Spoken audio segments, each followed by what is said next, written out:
Voilà, mesdames et messieurs, nous y sommes. Merci d'être toujours en notre compagnie. Nous sommes donc sur ça se discute le plateau d'échange, de discussion, de commentaires, de l'actualité avec nos invités.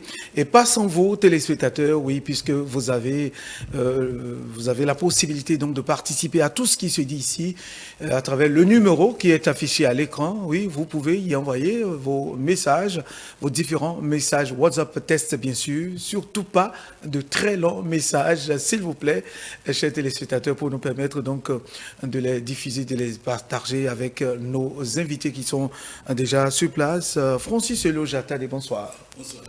Merci d'être là, Francis Elo Jatade. Je rappelle que vous êtes expert en communication, expert des questions électorales et analyste politique, grand militant aussi, en tout cas observateur.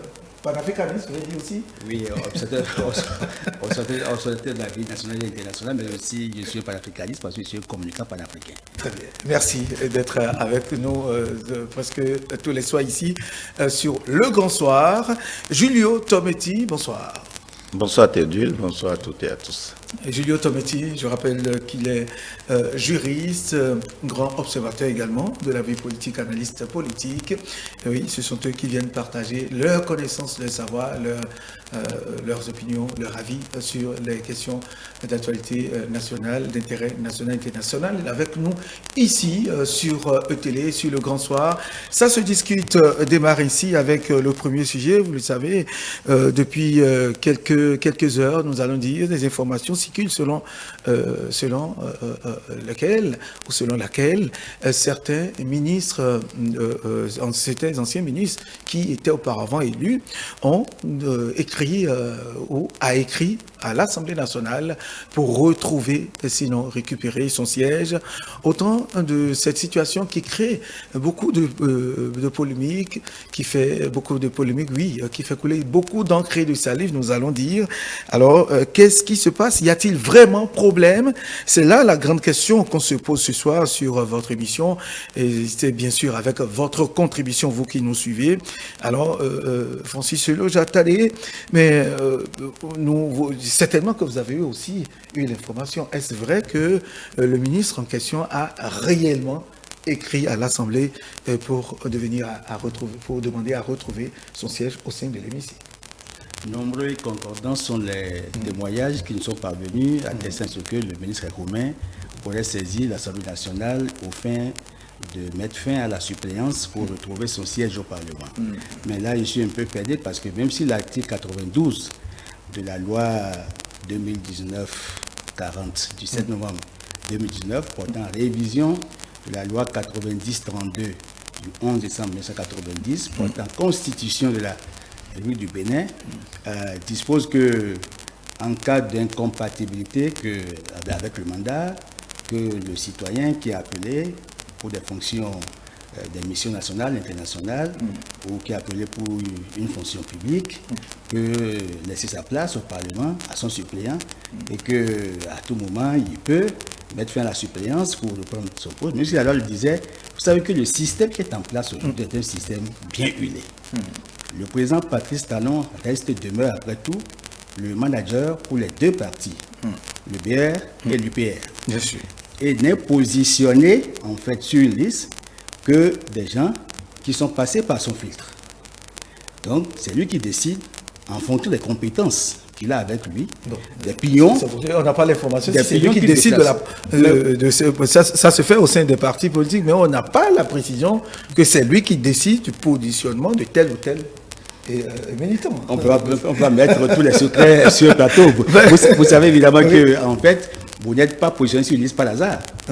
Parfois, on vous positionne, non pas parce que vous êtes au Parlement, mais parce qu'on attend que votre suppléant aille au Parlement. Mais en vous positionnant, on sait que de par votre stature, que vous allez influencer le vote des électeurs pour pouvoir conquérir ce poste pour qui est attendu au Parlement. Et ça a été le cas pour la plupart des ministres, cette fois-ci, qui ont eu la chance de passer par les mailles du scrutin du 8 janvier. Vous avez vu qu'ils n'ont même pas attendu d'être installés avant de déposer leur démission. Or, il fallait être installé et rentrer dans les attributs du député avant de démissionner pour prétendre, en cas de difficulté, mettre fin à la suppléance. Or, il s'est fait qu'ils se sont fait piéger. Je crois qu'Abdel Gounou, qui était à l'origine de cette loi, de cet article, parce qu'on estime que quand on ne vote pas pour le suppléant, on vote pour le titulaire. D'abord, c'est ça en fait. Donc il faut que le titulaire revienne, parce que c'est le titulaire que les électeurs de la circonscription électorale ont identifié. Le suppléant ne fait qu'accompagner en fait le titulaire. Donc en cas de problème, il faut permettre au titulaire de revenir encore au Parlement, parce que c'est lui qui est la tête de liste, c'est lui qui a conduit la liste. Ce qui est normal, je n'ai rien contre. Mais cette fois-ci, mais écoutez, je ne veux pas vous dire les secrets du couvent. Il est arrivé qu'on a dit à quelqu'un que alors vous irez, mais qu'après 6 mois, vous passez la main à votre suppléant. Et alors il a fait 6 mois, et puis bon, il prolonge, il fait 1 an. Et après, bon, c'est un coup de fil qu'il reçoit, et on lui dit, mais écoutez, déposez-moi votre démission dès demain. Et il l'a fait. Je ne veux pas citer le nom, il se connaît. Et il a permis évidemment à son suppléant d'aller siéger. Parce qu'en fait, on s'entend en politique, on s'entend sur les règles avant qu'on lance en fait le jeu. Donc en général, c'est comme ça. Mais il y a la loi en fait, l'article 92. Je crois que même ils n'ont pas cerné tous les contours de cette disposition de l'article 92. Parce que là, il continue de dire qu'il y a la loi, il y a l'esprit de la loi. Aujourd'hui, je crois que Romain, à moins que Yahweh Déou ait trahi la cause au Parlement, et je doute fort. Sinon, je crois que c'est lui qui est qualifié pour continuer. Et Romain, je crois que c'est un désespoir de cause qu'il est en train d'introduire une requête pour reprendre sa place. S'il était conservé dans le fauteuil ministériel, il n'aurait jamais eu l'appétence d'introduire en fait une requête pour réclamer une quelconque place. Mais il s'est fait que cette fois-ci, malgré l'assurance que le chef d'État a donnée, à un moment donné, je crois que la marche a été chaotique. Il a dû mettre fin. Puisque au terme de l'article 54 de la Constitution, c'est le chef de l'État qui nomme, qui fixe l'attribution et qui met fin aux fonctions des membres de son équipe gouvernementale. Absolument. Et jouissant de cette prérogative, il a exercé en fait les prérogatives constitutionnelles que la loi lui donne. Et puis bon, il a mis fin, je crois, aux fonctions de 3 députés. Notamment, je crois, il y a Romain Hervé, il y a Dona Oussou. Qui 3 ministres. Ah, mais oui, et puis il y a l'autre ministre dont il n'est pas assumé un grand bruit. Je vais citer Séverin Quenot, qui tantôt avait été annoncé limogé, mais par la suite, je crois que c'est dans la vague du remaniement technique qu'il a fini par partir. Donc il y a 3 ministres en fait qui ont été contraints à quitter la BAC, non pas parce qu'ils ont démérité, parce qu'à un moment donné, je crois que le chef d'État attendait mieux d'eux. Merci. Julio Tometti, dites-nous, est-ce que la bonne compréhension ou bien l'esprit de l'article 92 qui n'a pas été suffisamment bien cerné, ou c'est l'article en lui-même qui n'a pas été clair et qu'il y a un problème et ça donne lieu à des interprétations aujourd'hui? Non, l'article n'a pas besoin d'être plus clair que cela parce que, comme vous le savez un peu, ça a été dit, un éminent professeur de droit constitutionnel a dit, une constitution, ça ne bavarde pas trop. Et après la lecture de l'article 92, comme vient de le citer M. Attadi, il faut repartir à l'article 81, qui dit expressément, la loi fixe le nombre des membres de l'Assemblée nationale, les conditions d'éligibilité, le minimum de suffrage à recueillir pour les listes de candidature au plan national pour être éligible à l'attribution des sièges, le régime des incompatibilités et les conditions dans lesquelles il est pourvu au siège vacant. Et quand je lis ça, je retourne à l'article 166 du Code électoral, d'accord, qui stipule, qui détermine clairement les conditions dans lesquelles on peut faire jouer la question d'incompatibilité. Je vous le lis expressément. L'article 166 dit, sous réserve des dispositions de l'article 156 ci-dessous, le député qui, lors de son élection, se trouve dans l'un des cas d'incompatibilité visant au présent titre, est tenu d'établir dans les 30 jours qui suivent son entrée en fonction ou sa validation qu'il s'est démis de ses fonctions incompatibles avec son mandat. À défaut, il est déclaré démissionnaire d'office de son mandat. Ceux à qui, moi j'ai eu, les parlementaires avec qui j'ai eu à discuter en début de mandature, je leur dis, j'ai toujours dit à ceux qui étaient proches de moi, que tous ceux qui étaient dans une fonction ministérielle, par exemple, fonction politique, ont jusqu'à 1 mois, jusqu'à 30 jours, d'accord, pour faire une option. À partir du moment où vous ne faites pas une option, c'est-à-dire vous êtes déclaré démissionnaire d'office. Donc on va se dire, comment dire, pas la rentrée parlementaire, les parlementaires ont été installés à quelle date? Le 12 février. Nous sommes quelle date aujourd'hui? Nous sommes le 20. Le 20? On n'est plus dans les délais. Dans les traites, bon, peut-être qu'il n'a pas déposé le courrier aujourd'hui. Peut-être c'est hier ou avant-hier. Jusqu'à cela, 4 jours, Récomen était toujours ministre de la République. Jusqu'à ce qu'il y a 4 jours, Récomen était toujours du ministre. Donc Récomen est démissionnaire d'office, quand bien même il n'a introduit aucun acte auparavant envers le Parlement pour décider de quoi que ce soit. Lorsque vous êtes dans une position d'incompatibilité, c'est le sens de l'article 66. Lorsque vous êtes dans une condition d'incompatibilité en début de mandature, vous avez à signaler, vous avez 30 jours pour faire une option. Une option, oui. Si vous ne le faites pas, vous êtes démissionnaire d'office. Le deuxième cas qu'a prévu l'article 66, c'est quoi? C'est que vous êtes déjà député, d'accord? Et vous êtes nommé. Dans le premier cas, c'est que vous étiez dans une position d'incompatibilité avant d'être député. Maintenant, vous êtes déjà député. Et maintenant, vous êtes nommé à une fonction qui est incompatible avec votre mandat de député. Vous avez également 30 jours pour faire l'option, soit de répondre au poste oui, ou de démissionner. Ne le faisant pas, si vous ne faites aucune option, c'est-à-dire un acte officiel sort, d'accord, et vous nomme comme ministre ou directeur de cabinet, vous avez 30 jours, d'accord, pour écrire au Parlement pour dire non, je ne veux pas de ce poste-là. Si vous ne le faites pas, sur la base de cet acte de nomination qui existe, si vous ne faites rien pour le contredire, au bout de 30 jours, votre démission devient d'office. C'est une démission de fait d'une certaine façon. Donc c'est pourquoi en fait il n'y a pas lieu de se calquer sur l'article 92 de la Constitution pour estimer que à tout moment, d'accord, on peut revenir reprendre la suppléance. Parce que ce que nous disons en fait, au niveau de la suppléance, si nous comprenons très bien c'est quoi? C'est que vous êtes en cours de mandat. Vous êtes sollicité, comme dans le deuxième cas dont je viens de parler. Vous êtes sollicité, d'accord, pour une poste ministérielle ou bien pour une fonction quelconque. Vous suspendez votre mandat, d'accord? Vous avez l'opportunité de revenir le prendre à tout moment. Donc ici, dans le cadre de ce communal dans lequel nous sommes, excusez-moi de le dire, au-delà des questions d'ordre politique ou de discipline de groupe qu'on pourrait évoquer, du point de vue législatif, Récomen n'est plus, n'est plus habilité aujourd'hui, n'est plus en droit d'une certaine façon de solliciter en fait son siège, il a démissionné. Et excusez-moi de dire, son suppléant, monsieur Yaouidou, restera là jusqu'en fin de mandat. Parce que là, il s'agit d'une démission et non d'une suspension.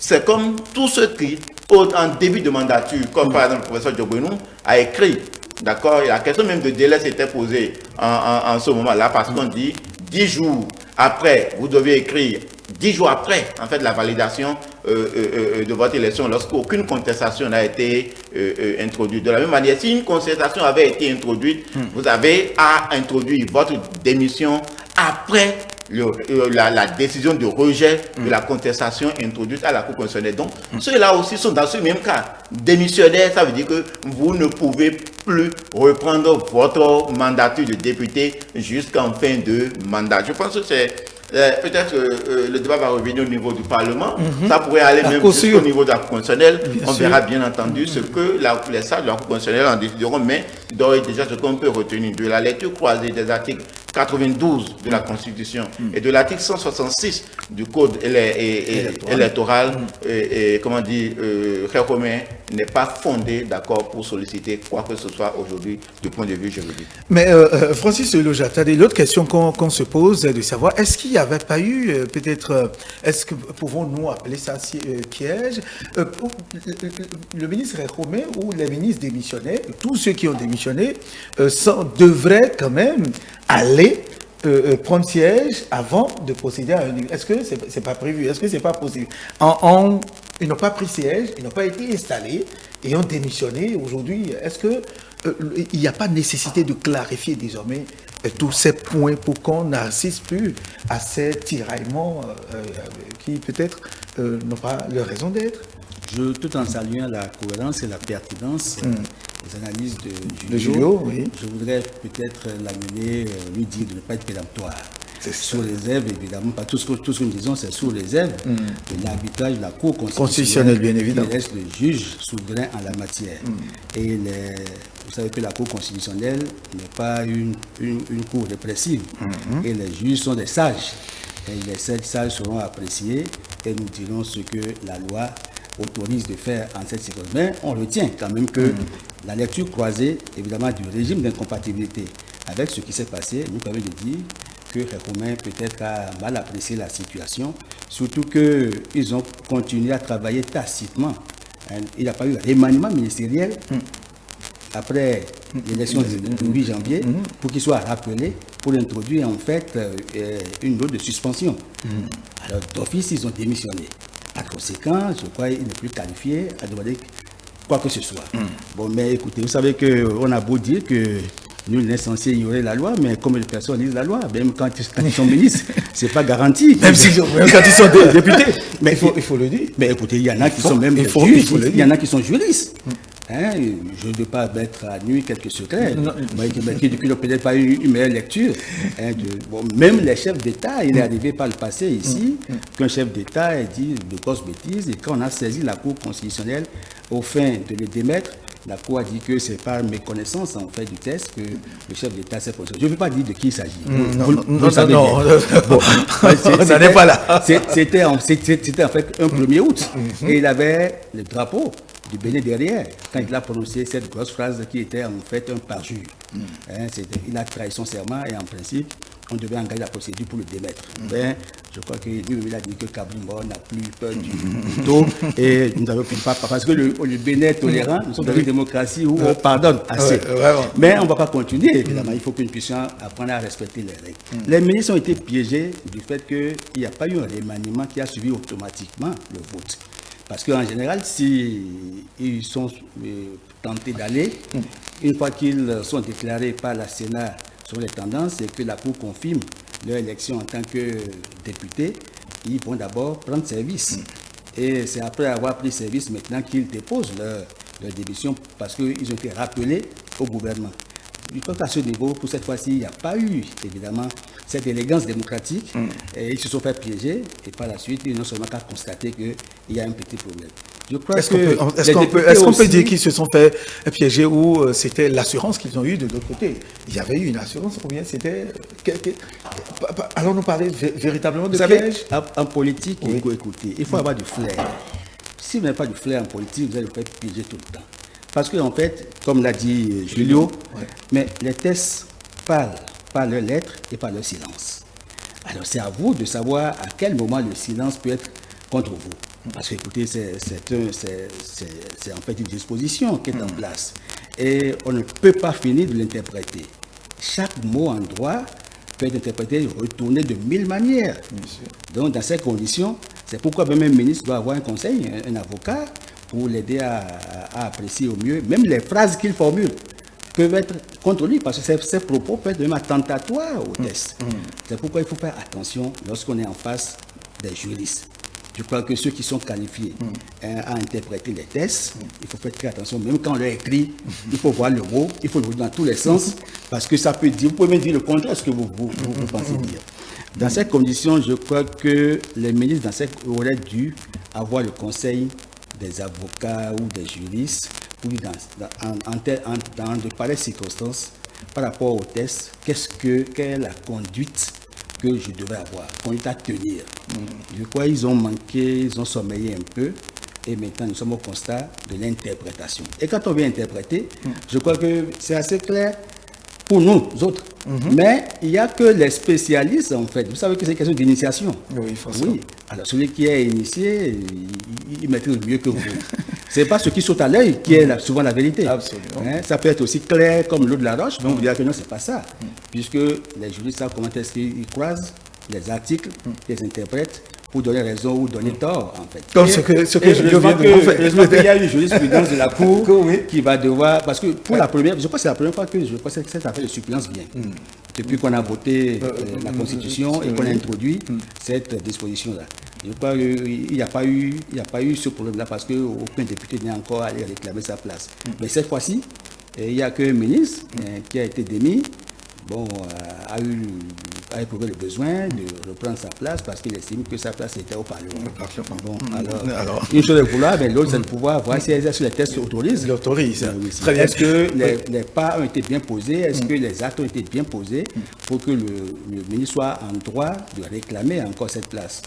Or, je crois, je suis de l'avis de Julio, parce que c'est assez clair cette interprétation, mais comme nous ne sommes pas les sages de la Cour constitutionnelle, si j'étais sage de la Cour constitutionnelle, je crois que je l'ai tranché depuis. Très bien. Merci. Je rappelle aux téléspectateurs qu'ils peuvent participer à ce débat, envoyer leur message, leurs différents messages au numéro qui est affiché à l'écran, des messages WhatsApp test, bien sûr, de courts messages, s'il vous plaît, pas de très longs messages, de courts messages qui pouvaient nous faciliter vraiment la tâche ici. Alors, Julio Tometti, revenons-en et essayons de voir un peu ce qui s'est passé. Est-ce que l'ex-ministre Hervé Rekhoumé avait d'autres possibilités? Est-ce qu'il pouvait peut-être aller à décider d'aller s'installer s'il n'y avait pas une garantie qu'il avait reçue? Il y avait des instructions qui ont été données et ils en sont suivis, comme beaucoup d'autres ministres. Est-ce qu'il pouvait faire autrement aujourd'hui? Dans le temps, aujourd'hui. Est-ce qu'il pouvait faire autrement, garantir... C'est-à-dire aller s'installer d'abord à l'Assemblée et puis revenir. Est-ce qu'il y avait cette possibilité? Non, il n'avait pas cette possibilité parce que vous ne pouvez pas aller vous installer d'abord en continuant d'être... Ça aurait été complètement porte-à-faux, c'est-à-dire au niveau du gouvernement, en fait, c'est un autre principe. Avant de venir s'installer, je pense qu'il aurait déjà dû démissionner au niveau du gouvernement. Sinon, au niveau du Parlement, ça ne pose aucun problème, d'accord? Qu'il aille même s'installer. Il peut même accomplir la formalité d'installation. C'est pourquoi il me plaît de revenir sur deux notions. Et je pense que les gens feraient bien, dans cette affaire, de saisir la Cour constitutionnelle, pour que la Cour constitutionnelle nous clarifie les notions de démission et de suspension. Quand est-ce que l'intéressé démissionne de son siège ou quand est-ce que l'intéressé suspend, démissionne de son mandat ou suspend son mandat. Les différentes dispositions législatives, notamment le code électoral et le règlement intérieur, d'accord, de l'Assemblée nationale, à la lecture du règlement intérieur de l'Assemblée nationale, notamment à ces articles 12 et 13, on a l'impression que la notion de démission est une question définitive et la question de suspension est temporaire. La question de démission a beaucoup plus été évoquée dans le règlement intérieur en début de mandature. Vous l'évoquiez tout à l'heure. L'article 12 du règlement intérieur qui dit par exemple que le député, tout député peut se démettre de ses fonctions à tout moment. Et il dit, toutefois, en début de législature, cette démission ne peut être reçue que dans les conditions ci-après, soit après l'expiration du délai de 10 jours prévu pour le dépôt des requêtes en contestation si son élection n'a pas été contestée, soit après la notification de la décision de rejet rendue par la Cour constitutionnelle si son élection a été contestée. Les démissions sont adressées au président à la séance plénière suivante au plus tard. Il en informe les députés et le notifie au gouvernement. Donc, cette question-là mérite d'être posée puisque, la Cour constitutionnelle, je dis la Cour, pas la Cour constitutionnelle, le texte constitutionnel, d'accord? Le texte constitutionnel a évoqué beaucoup plus ou bien plus précisément dans l'article 92 la question de suspension. Que sa suppléance, c'est sa demande. Donc, c'est resté dans la logique de l'intéressé est député, il suspend son mandat parce qu'il se trouve dans un cas d'incompatibilité. Il peut revenir à tout moment lorsqu'il aurait fini peut-être la fonction républicaine pour laquelle il a été appelé. Mais qu'est-ce qui se passe dans le cas là où nous sommes, où en début de mandat, parce que l'intéressé est dans une position d'incompatibilité, ne fait aucune action? Est-ce qu'il était possible, la question que je me pose, est-ce qu'il était possible d'écrire, d'accord, au Parlement pour dire je suspends en fait, mon élection, bien mon mandat. Alors que, comme je l'ai dit tantôt, le code électoral, dans ce qu'il a dit, le code électoral parlait de la démission. Est-ce que la démission donne lieu à reprendre son siège ou bien c'est la suspension qui donne lieu à reprendre son siège? Pour ma part, je pense que la démission, elle est définitive et la suspension est temporaire. Elle peut être aussi définitive si l'intéressé le décide, mais la démission, elle est définitive et la suspension est temporaire. Parce que j'estime que de point de vue en termes de d'appréhension de la notion, vous ne pouvez pas démissionner, d'accord, d'une mission, d'une position et revenir réclamer ce pourquoi en fait vous avez démissionné, parce que entre temps vous avez eu une suppléance. Donc c'est cette notion-là, je le dis avec toutes les réserves nécessaires, avec toutes les réserves nécessaires, en tenant compte des bons conseils de M. Attadé, pour estimer que la Cour constitutionnelle gagnerait bien, les acteurs gagneraient à saisir la Cour constitutionnelle pour nous clarifier les notions de démission et de suspension et la portée, en fait, dans ce cadre-là, de ces deux notions-là. Oui, M. Attadé.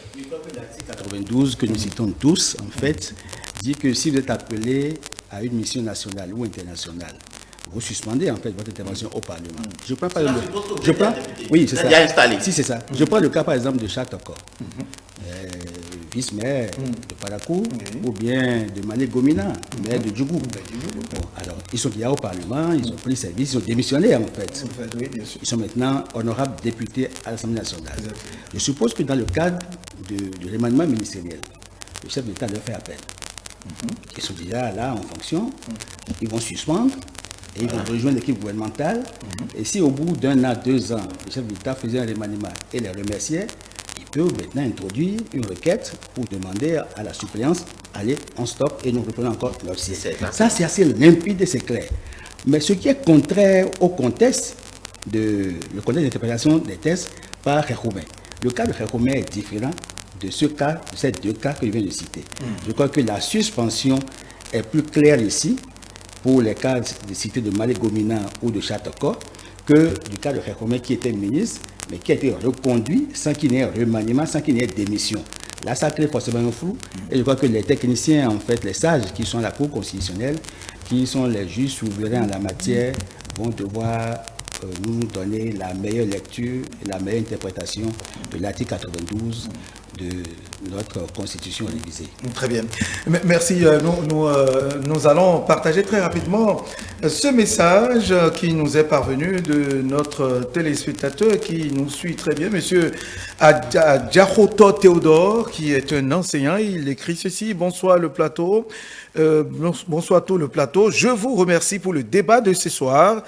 Pourquoi avoir choisi ce moment pour reprendre son siège à l'Assemblée nationale?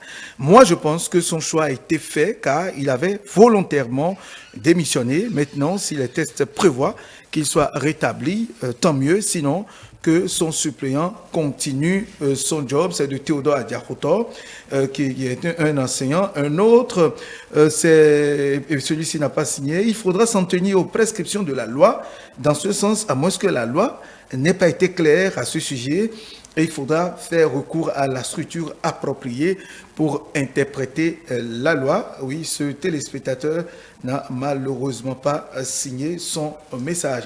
Alors, Monsieur Francis Attadé, dernière question pour sortir de ce sujet. C'est vrai, nous allons nous référer à la Cour constitutionnelle pour la suite, mais cela veut dire que la 9e législature a véritablement ce travail à faire. Il faudra peut-être revoir les tests, les relire dans leur contexte et par rapport à la réalité. Au vu de ce que nous constatons aujourd'hui, vous n'y trouvez pas? J'ai été heureux à l'occasion de la rentrée parlementaire et de l'investiture du président de l'Assemblée nationale qu'il ait mis l'accent sur les précisions nécessaires à apporter aux textes qui sont ambigus, aux articles ambigus. Je crois que c'est un des grands chantiers de la 9e législature. Et c'est heureux que l'interprétation de l'article 92 se pose aujourd'hui.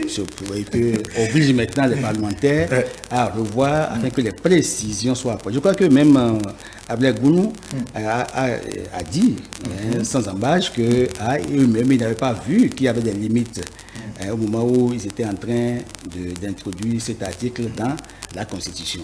Et bon, il faut aller maintenant au-delà. Et j'ai un peu partagé, je partage plus ou moins les réflexions d'un des intervenants qui trouve qu'en fait, il avait fait son choix auparavant. Son choix, oui, parce qu'ils étaient dans la dynamique des propos du chef de l'État, des chevaliers qui poursuivent la dynamique. Absolument. Donc, ils n'ont pas démérité. Il n'était pas question qu'ils sortent de la vague. Et donc, ils étaient dans l'équipe gouvernementale. Et Khékoumé n'a peut-être pas pensé qu'on aurait arrêté son parcours tout de suite. Il a estimé qu'il pourrait faire les 10 ans avec le chef de l'État. Maintenant, il a été fauché en chemin. Et puis, bon, il croit qu'il peut retrouver aussi. Mais les tests, en fait, tels que c'est, ne lui permettent pas de retrouver aussi facilement le fauteuil. Sauf interprétation extraordinaire, sauf cas extraordinaire, interprétation bienveillante de la Cour constitutionnelle, que je précise qu'il n'est pas un juge répressif, mais parce que la Cour comprend aussi. Parce que vous avez vu, la Cour a compris, les démocrates, quand il était question... Eh bien d'autres, pas que les démocrates. Je comprends. Pas que les démocrates, mais plusieurs cas qui se sont présentés. Si la Cour veut interpréter avec bienveillance, et puis bon, prendre la hauteur pour éviter qu'il y ait des couacs, des quiproquos. Cette Cour fera ce qu'elle peut faire, puisqu'elle est là aussi pour accompagner la démocratie. C'est une marche, parce que c'est la soupape de sécurité, puisque les décisions de la Cour sont sans recours. C'est pourquoi on a mis 7 sages-là qui n'ont pas encore démérité, depuis qu'on a mis celle dans notre Cour. Cette Cour essaie de liquider avec dévouement, compétence, tous les dossiers qui lui parviennent, de sorte à enraciner davantage la marche démocratique pour positionner le Bénin sur l'orbite des pays les mieux gouvernés. C'est une question de qualité de gouvernance et la Cour a beaucoup d'expertise maintenant.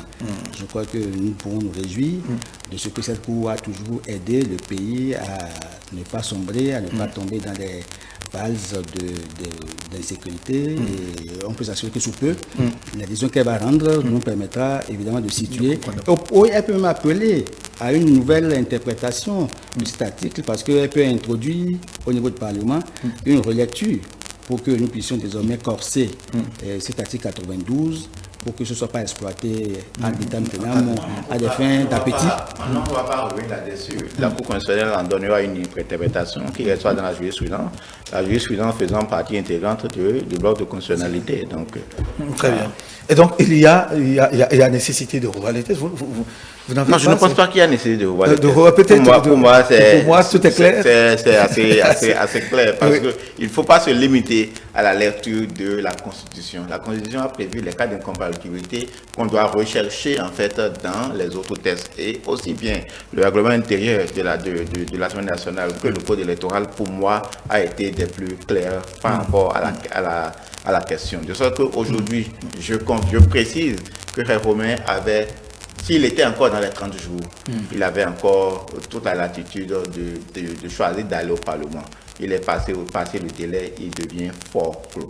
Très bien. Je crois qu'il faut peut-être éviter que chaque fois qu'il y a un petit problème, que nous allions à retoucher toutes les fois nos tests. Nous laissons une place à la jurisprudence de la Cour constitutionnelle. Très bien. Voilà, merci à vous, Francis Lojatadé, Julio Tometti, et puis nous poursuivons. Merci également à vous, téléspectateurs, qui échangez, vous qui participez à travers vos différents messages. Et merci à vous. Nous allons toujours rester, parler des partis politiques pour rester dans la rubrique, voilà, je vais y arriver, de l'animation de la vie politique nationale. Avec tout ce que nous assistons aujourd'hui comme différents, je dirais, différentes, même au sein de la mouvance, des éléments, des militants de même parti politique, où des décisions sont contestées, on se pose la question du savoir. Les partis politiques sont ou doivent-ils être toujours en chantier en termes de militantisme, de formation en militantisme, de ce que c'est qu'un militant au sein des partis politiques, la conception qu'on devait avoir pour ne pas chaque fois aller contre les décisions, assister à ce qu'il faut appeler en drift de l'indiscipline au sein des partis politiques, qu'on nous en excuse. C'est un véritable problème. On se pose cette question aujourd'hui, Julio Tometti. Est-ce qu'il n'y a pas de nécessité cité, les partis politiques doivent savoir qu'ils sont en chantier permanent. Ça, c'est pour reprendre le mot. C'est souvent l'expression souvent utilisée par le consultant politique Agapit Napoléon Maforican. Les partis politiques doivent être en constance chantier par rapport à ce qui devait être, permettre aux militants de cerner le contenu de ce qu'est de leur rôle au sein de ces partis politiques. Oui, les partis politiques ont l'obligation de la formation de leurs militants, l'obligation en termes militantes, donc la connaissance des tests d'abord au plan national, la connaissance des tests du parti et ce que nous appelons la discipline du groupe. Donc c'est en fait une question d'ordre beaucoup plus moral d'une certaine façon.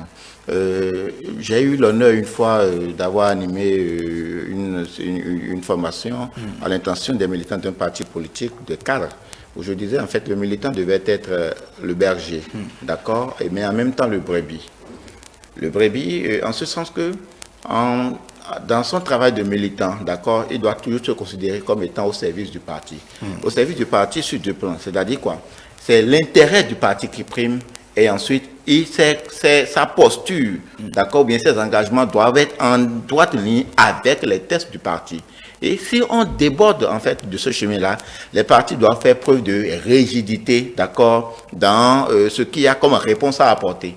Mais dans cette rigidité, il faut en même temps en fait une dose de justice et d'équité. Donc il faut se poser la question de savoir si les militants, peut-être à un moment boudent ou à un moment donné, ne sont pas en phase avec des décisions que les instances dirigeantes de partis politiques ont prises.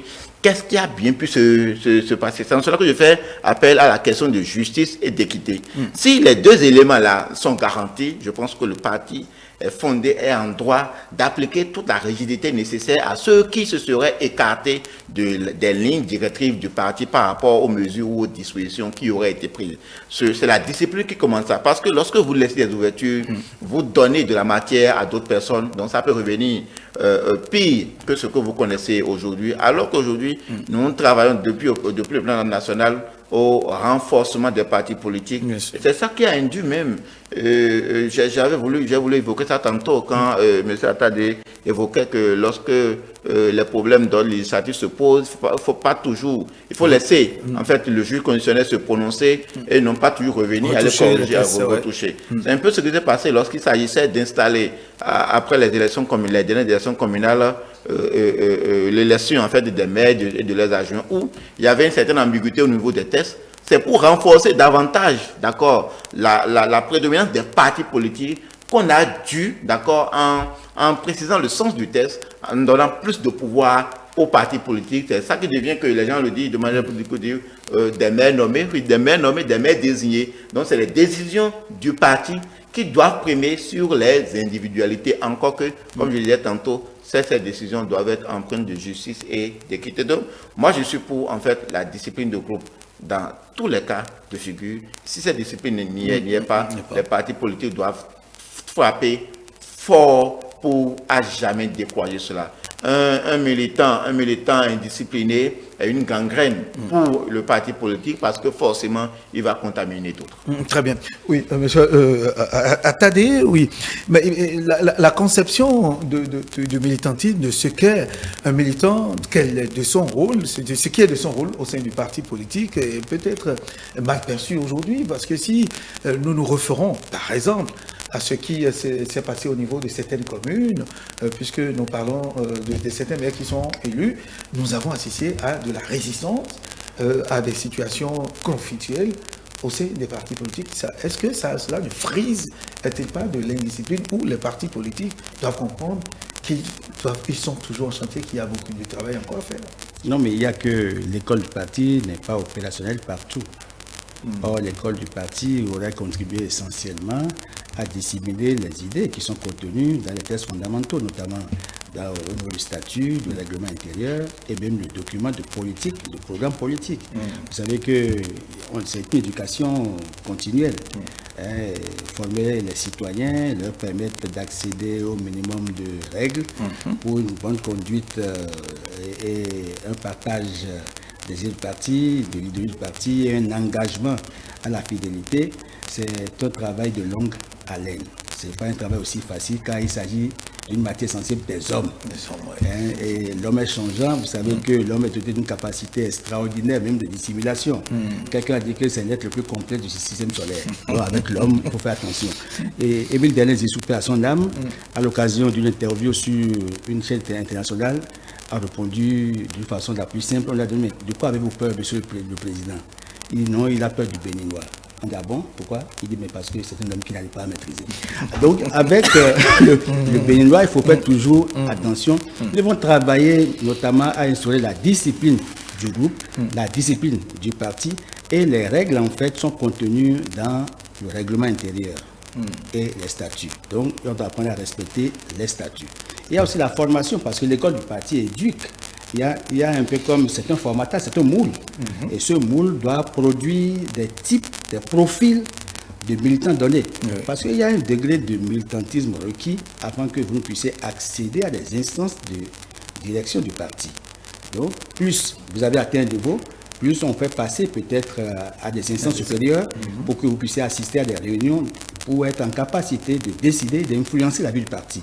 Donc, c'est quand on a passé ces moules, et ces différents paliers, on devient un citoyen responsable au sein du parti et on contribue à la vie du parti, à l'animation de la vie politique du parti. Or, il se fait évidemment que nos partis sont encore très jeunes. Vous savez que la réforme du système partisan, ça date encore de quelques années. Donc, on ne peut pas leur faire le procès. On peut encore avoir des excuses valables, on peut leur dire, bon voilà, il faut qu'on soit un peu tolérant. Mais les partis politiques doivent faire l'effort à travers l'école du parti, d'éduquer, de former les citoyens, parce que c'est une des missions, en fait, des partis politiques. C'est la formation du militant, la formation du citoyen. Et les dirigeants du parti doivent faire l'effort aussi pour incarner des responsables dignes. Parce que, au-delà du fait qu'ils doivent gérer l'équilibre entre les intérêts qui sont irréconciliables, parce que vous avez vu des partis tels que MPL, vous avez vu comment le déchirement, parce que quand j'ai suivi mon ami Koloboné dans sa version, et puis le président du parti sa version, ils sont tous mes amis. Bon, alors quand je les ai écoutés, je me suis dit, mais qu'est-ce qui se passe finalement? Et un de ces 4 matins, j'ai eu la chance d'échanger sur un plateau avec le doyen Gadegui Ataï. Nous aussi, on a déploré tous deux le fait que des jeunes comme ça, et puis, bon, bref, je ne vais pas mettre les secrets d'un parti. Alors, mais ce que nous voulons, c'est que nous puissions aller progressivement à l'animation du paysage politique et que les partis politiques soient responsables et que le cadre que nous sommes en train de créer soit un cadre sain. Vous savez que la réforme vise essentiellement à assainir le paysage politique, puisque nos partis étaient en putréfaction. C'est pourquoi la réforme est venue, pour éduquer le militant, afin que nous puissions avoir moins de partis, parce qu'il y avait une création anarchique des partis politiques, il y avait le mal transhumant. Vous savez que chacun jouait sa survie. Donc on était militant alimentaire et élémentaire, bon, il n'y a pas un engagement sérieux, mais il faut aussi éviter que l'argent ne soit chaque fois en influence le vote. Donc éviter que la surpuissance de l'argent. L'argent, en fait, disons, l'argent roi dans les partis. Et qu'on évite que ce ne soit que l'argent qui regroupe les éléments, les militants autour, parce que c'est l'argent qui a regroupé autour d'MPL, c'est l'argent qui a divisé encore MPL. Mais je crois qu'ils iront au congrès récemment, bientôt. Je crois qu'ils ont annoncé qu'ils iront au congrès pour remembrer un peu le parti. Très bien. Bon, donc, au-delà de ça, c'est qu'il y a des courants maintenant qui se disent au sein du parti. Vous savez que le bloc républicain est un peu secoué. Secoué. Et il semble que le SGN, le secrétaire général national, est visé. Bon, mais je crois qu'il tente de se justifier. Il a trouvé des communicants qui sont en train de dire que non, il n'était pas mêlé au positionnement des candidats. Parce que ceux qui n'ont pas été positionnés dans le cadre du scrutin de 8 janvier en veulent au secrétaire général. Et cela se passe, parce qu'on voit que cela se passe dans presque tous les partis, M. Attali. Mais oui, c'est ça. Alors, Julio Tometti, oui, M. Attali vient de donner l'exemple un peu de ce qui se passe. On n'a aucune confirmation, mais semble-t-il qu'il y a des courants au sein du parti UBR. De l'autre côté, aussi, de l'UPPR, par exemple, oui. Mais on assiste avec l'élection des maires où des résistances au sein des éléments de même parti, alors qu'il y a un mot d'ordre du parti qu'on doit forcément respecter. Mais qu'est-ce qui ne va pas? Est-ce qu'il n'y a pas lieu peut-être de réinstaurer dans la tête de ces militants, de ces responsables, qu'on m'en excuse, ce que c'est que le militantisme au sein des partis politiques et le respect des mots d'ordre, la discipline? Oui, et la discipline, pour que dans un parti politique, qu'il y ait des courants, il peut y avoir au sein d'un même parti politique différents types de courants. Et c'est sur ces éléments-là qu'on travaille, d'accord, jusqu'à harmoniser d'une certaine façon une vision commune, en fait, des choses. Encore que nos partis politiques, comme le disait M. Attali tout à l'heure, sont encore très jeunes. Donc, il est normal même qu'il y ait encore des courants politiques, des courants. Parce que vous savez que les gens sont venus d'un peu partout, d'accord, pour se mettre ensemble d'une certaine façon. Mais de la même façon, je suis pour la résistance, parce que avoir différents courants politiques ne veut pas dire de la résistance. Donc, on peut avoir des différents courants, comment dire, il peut y avoir des courants politiques, différents courants politiques dans un parti politique, mais ça ne doit pas amener à de la résistance. C'est-à-dire quoi, si je suis d'un courant... À la résistance ou bien à la résistance ou bien à la dissidence. Non, à la résistance. Non, à la résistance. Qui peut amener la dissidence? À la résistance, d'accord? Oui. Parce que j'estime que lorsqu'on ne partage pas, on peut ne pas partager les mêmes points de vue dans un parti politique. Et c'est ça même le parti politique. Et il faut trouver les voies, les moyens, les mécanismes du parti, que le parti lui-même a prévu, d'accord, pour élever ses points de vue, pour élever ses opinions, ou bien pour appeler d'autres personnes à sa cause ou à son opinion, pour faire émerger son opinion. Ça, il peut y avoir. Mais, c'est-à-dire qu'on sort carrément, d'accord, des mécanismes que le parti politique a prévus et qu'on affiche cette forme de résistance ou de dissidence qui peut amener à l'éclatement, bien à la fragilisation du parti politique. Cet état de choses n'est pas à encourager. Je reprécise, on peut avoir différents courants politiques, on peut avoir divergence de points de vue, mais il faut travailler avec les mécanismes du parti pour les faire émerger, pour rassembler beaucoup plus de personnes autour de ça. Et c'est comme ça aussi qu'il y a l'alternance au sein des partis politiques. Tel est président, tel est dans le directoire, je travaille avec mes opinions, où on dit, avec cet individu, bien sûr, groupe d'individus, il faut tout faire pour qu'ils viennent aux instances du parti, parce qu'ils sont détenteurs d'un courant politique qui, d'une certaine manière, est en train d'émerger, ou que les militants, peut-être d'une localité ou d'une autre, bien à la base, sont en train de reconnaître. Donc, il faut que ceux-là soient représentatifs d'une certaine opinion du parti politique. Ça, c'est une attitude militante pour moi responsable, en tant que l'on utilise les mécanismes ou les voies de recours prévues par le parti. Mais si c'est comme ce que nous avons observé la dernière fois sur les plateaux de télévision ou bien sur les réseaux sociaux avec le parti que vous venez d'évoquer, ça c'est extrêmement, mais carrément. Nous n'avons pas fait de fixation sur... Non, c'est pourquoi je n'ai pas nommé. C'est pourquoi je n'ai pas nommé.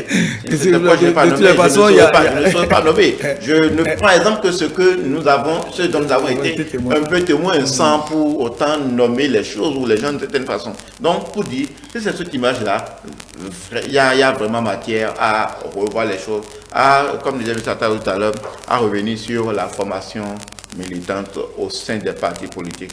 Et j'ai pu observer au sein des partis politiques avec lesquels je suis un peu proche, il y a beaucoup de dissensions au sein des partis politiques. Pour cause de positionnement, des raisons de positionnement, etc. Pour moi, ce n'était même pas en fait après de positionnement, mais en termes de position du parti. Il y a beaucoup de choses sur lesquelles le militant se demande, mais pourquoi les dirigeants du parti n'ont pas pris telle position? Ou bien pourquoi ils ont pris telle position dans tel cas ou bien dans tel autre? Les militants se posent des questions. Et il faille que l'on trouve des cadres de discussion, d'échange, pour donner l'information, la vraie information, bien pour donner le pourquoi du comment, et que cette information soit disséminée pour que les uns et les autres se disent, ah, c'est pourquoi. Parce que c'est généralement, lorsqu'on a un déficit d'information, que les plus grandes dissensions se créent. Nous devons encourager le débat démocratique au sein des partis politiques. C'est ça. Et les différentes instances doivent pouvoir fonctionner en synergie. C'est-à-dire depuis la base jusqu'au sommet, de sorte qu'il y ait évidemment partage d'informations pour des décisions consensuelles et communes. Merci à vous, Francis Loge-Attali, expert électoral, expert en communication, analyste politique. Merci d'être venu. Panafricaniste également, il faut l'ajouter. Julio. Ah, puis voilà. Oui, vous aurez le temps de le découvrir sur ce point. Et Julio Tometti, juriste, analyste politique et grand observateur de la vie politique, formateur également. Merci à vous, mesdames et messieurs. C'est vrai, les chantiers sont immenses au sein des partis politiques et c'est continuel au quotidien à faire.